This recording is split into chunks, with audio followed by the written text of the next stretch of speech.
Oh, I think I got him right there. Might have got that guy too. I don't know this map at all, so I was just like running, having no idea how close I am to the enemy. I tagged him.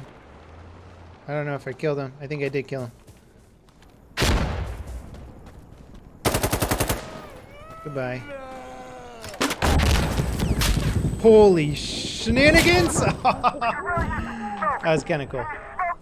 Hey guys, Level Cap here. Today we're going to be taking a look at the updated Insurgency Sandstorm beta. Now, for those of you who may have missed some of the news, Insurgency Sandstorm was delayed until December. However, they are leaving the beta open for anyone who has pre-ordered the game. So in a way, you can play the game right now in sort of an early access mode, if you will. It's just technically not called early access, and the beta has been receiving updates to its performance and general balance and other aspects of the game. In fact, right now on a closed beta branch of the game, they're testing the 4.2 update, which is updating the game to the Unreal Engine 4.2, and so with that's going to come a bunch more optimizations. But I've been playing it a little bit lately, and I'd sort of like to talk about my experience, my feeling with the game right now, where it is in relation to other competing shooters that are coming out in the near future. Now, without question, Insurgency offers a combat experience that really no other games out there offer. Military sims go for highly realistic combat, which includes slow pacing and logistical strategy that some players might not really enjoy. Insurgency is going for a hybrid experience of we want it to feel realistic and authentic, but also we don't want to bog you down with logistical stuff and giant maps and slow pacing. We want it to be a focused, combat-oriented experience that also feels authentic and real at the same time. The first Insurgency struck this balance quite nicely, but it was on a much older game engine, the Source engine, which visually wasn't very impressive. You really had to sort of get people into the game before it started to impress people. With the upgrade to the Unreal Engine, the visuals are looking a lot better, and they have the potential to improve even more over time. However, rebuilding your game in an entirely new engine is a lot of work, not to mention they're not just rebuilding it, but they're upgrading it and coming up with entirely new map design concepts. So it really is more of an Insurgency 2 as opposed to a remaster of the original Insurgency. Unfortunately, with the first beta or the alpha of the game, the performance on the Unreal Engine was quite bad, and that was one of the major feedback elements was, hey, we've just upgraded from the Source engine where I was getting 200 plus FPS. Now I'm on the Unreal Engine and it's fluctuating between like 30 and 60 and 70, like it's all over the place. They've done a lot of work since then, and the frame rate is much more stable. Some of the maps I can get up to 160 FPS, granted I am playing on a combination of low and medium settings, but compared to where the game was just a few patches ago, it is considerably better. So that's nice if you're getting really bad performance at the start of the beta and you're like, you know what, I'll hold off for a while. It might be time to come back and revisit it as the performance is way better. There are still some performance hiccups though. I was talking with one of the developers about this, and they think that it might be related to players spawning in waves, having a little bit of a frame rate hiccup on players randomly throughout rounds, and they're working on fixes for it. So hopefully we'll see more and more optimizations leading up to the launch of the game.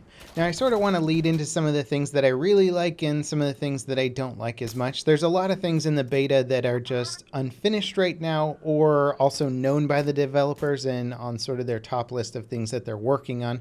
I'm not going to focus too much on those things because the devs already know about them and they're totally aware of what's going on, but I will talk about some things that I think affect the gameplay in different ways. One of my favorite things about the game, though, is just the ambiance, the atmosphere, the aesthetics. There's no other game out there, aside from maybe Squad, at very specific moments that makes me feel like I'm in this like super serious urban setting. And it's just raw. There's not a lot of UI on my screen telling me what's going on. There's not a lot of indicators telling me where all my teams are, the front lines are, where the enemy's attacking from. You just got to listen, you got to be aware, you got to be cognizant, and shit gets real. It feels like you're in real intense combat. And that's cool. That's definitely been upgraded by the visual upgrades of the Unreal Engine. The sound engine sounds pretty darn good, aside from the fact that enemy footsteps are bugged right now and you can't hear them, which is actually a really big problem at the moment, but hopefully they'll get that fixed in the near future. But just the overall aesthetics and feeling of the game when airstrikes start coming in, when you see an A-10 Warthog, or rather when you hear an A-10 Warthog buzz a target and then pull up in the sky, you can look up and see it flying away. Like, just the feeling and ambiance of this game, I feel, is kind of unmatched with what they're going for here. Nobody else quite does it like Insurgency, and that's an awesome feeling. I think that's one of the best draws of this game right now. And if you're looking for that, then absolutely check out Insurgency. Now, on the same note, the very raw, or rather lack of UI, makes it really hard to sometimes understand what's going on with the objective play. If your point is getting capped, how far it's getting capped, how quickly it's getting capped.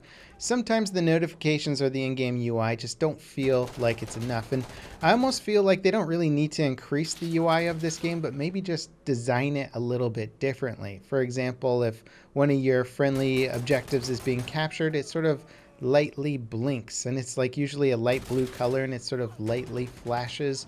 I feel like, you know, just changing the color, so if it was blue and then it started flashing red and then back to blue, or just something a little bit more contrasty, something to get your attention a bit more, might just help my eyes pay attention to it. There's so many subtle things with the UI, since the UI in general is supposed to be really subtle. I think it makes it hard for me to notice things, especially with friendly fire, right? Friendlies are marked, but the indicator for the mark pops up like a second sometimes after you see the player. This is like really bad, because basically what my brain is doing is saying there's marks in the game for friendly soldiers. If I don't see it immediately, that guy's an enemy, right? So then I have to shoot him, because this game is based on just millisecond reaction time. But what ends up happening is that the mark then pops up like a second later, and by that time my brain's already made the decision to take the shot, and if that player's not already dead, they're getting shot at and then dead at that point. That needs to be refined. I don't know what the thinking is on this, or if it's a bug right now, but basically, it doesn't work. Having a delay on friendly indicators when you're cornering on somebody is just like a terrible, terrible idea. Something that I think could be fixed relatively easily is the current out of bounds status, where there's invisible walls around the map, right? They don't want to like hit you with some fake environmental boundaries. So instead you just step out of bounds randomly, but you have no idea where the out of bounds markers are, and it could even be in the middle of a firefight. A lot of the out of bounds areas are very close to popular engagement zones. So you might be mid firefight, duck to the left a little bit, and all of a sudden your weapon won't fire because you've gone out of bounds, and that's your punishment for going out of bounds, is you can no longer pull the trigger on your weapon. I think rather than that being the punishment, why not just put up a little timer on your screen of like 4 or 5 seconds. If you don't get back in bounds within that period of time, you're auto-killed or something like that, or a mortar strike comes in and blows you up, or whatever. But having my weapon shut off mid-firefight because I crossed an invisible barrier is like super annoying, and it definitely takes me out of the immersive experience. So I feel like that would be a pretty simple and straightforward fix. Now, to be honest, I have a huge amount of feedback for this game, but if I was to try and distill one of the things that I think at its core irks me the most about this game, it's that the camper advantage, I feel, has become more powerful in Insurgency Sandstorm than it was in the first Insurgency. So in any game with a really fast TTK, camper advantage is probably the biggest enemy that the developers want to try and fight, right? Because if somebody's just hiding in a bush and they see an enemy player, you don't really need superior marksmanship or superior gun skills. You just have to hit them once or twice and they're dead. They won't be able to react to you. So the camping technique or tactic can become very effective if you don't balance the game properly. With Insurgency Sandstorm, the maps have become considerably more complex to look at. The textures are more detailed. The soldier models seem to be a bit more peppered and textured, so they blend in more. And this means that it's very easy to camp. And there's so many different angles that you can hide in and camp in that when I come around a corner, I've almost come to the conclusion that the slow peek is no longer a viable tactic. Like slowly inching out and leaning around a corner, that's a good way to get yourself killed in any sort of offensive situation. Like you're just going to get absolutely blasted. I've had too many times where I feel like even the shoulder of my model or something is peeking out before my head, and I'll die before I can even see the guy that shot me. So it just feels like the best tactic as an assaulter is to just like throw smokes and sprint around corners and get in close quarters and try and even the playing fields by just making it chaotic. And I'm not a big fan of that play style, but it seems to ultimately end up being one of the better strategies. And I think this situation's a bit more of a complex situation where it has to do with not only the complexity of the map design, the new texturing, the new lighting, making it harder to recognize visual targets while you're on the move, but also some games that have what they call a peeker's advantage, where the player peeking a corner because they know they're peeking and because they're moving quickly has a bit of an advantage against the defender. That doesn't seem to be in this game at all. In fact, it seems to be more of a non-peeker's advantage, where if I slow peek, I seem to get killed, as it's just too easy to see, I guess, my body before my gun's ready to shoot at the enemy. And if I fast peek, there's too much of a delay between my movement and my ability to ADS quickly and return accurate fire. And those finessed milliseconds there, I feel like the defender has a slightly too big of an advantage for most firefights. And so that's something that I feel could also be finessed in a bit better, and just try and make it so that the attacker experience is a bit more enjoyable. It's weird for me because on defenders, I don't like camping. I like playing more aggressively, but strategically, if I want to win, I know if I just camp a few corners or a few appropriate angles, I can absolutely wreck the enemies, and I certainly did that a few rounds to great effect. Anyway, that's just some of my updated thoughts and impressions of the Insurgency Sandstorm beta right now. If you have the beta, check it out again if you haven't played in a while. If you're thinking about trying out the game, I still think the Insurgency experience is something that's not replicated in any other shooter, and that's why it has such a dedicated and loyal fan base. Excited for the release of this game. I'm glad the devs delayed it a bit to fix and work on some of these performance and other issues that the game's had. And yeah, let me know in the comments what you guys think. I'll talk to you next time. This is Level Cap, signing out.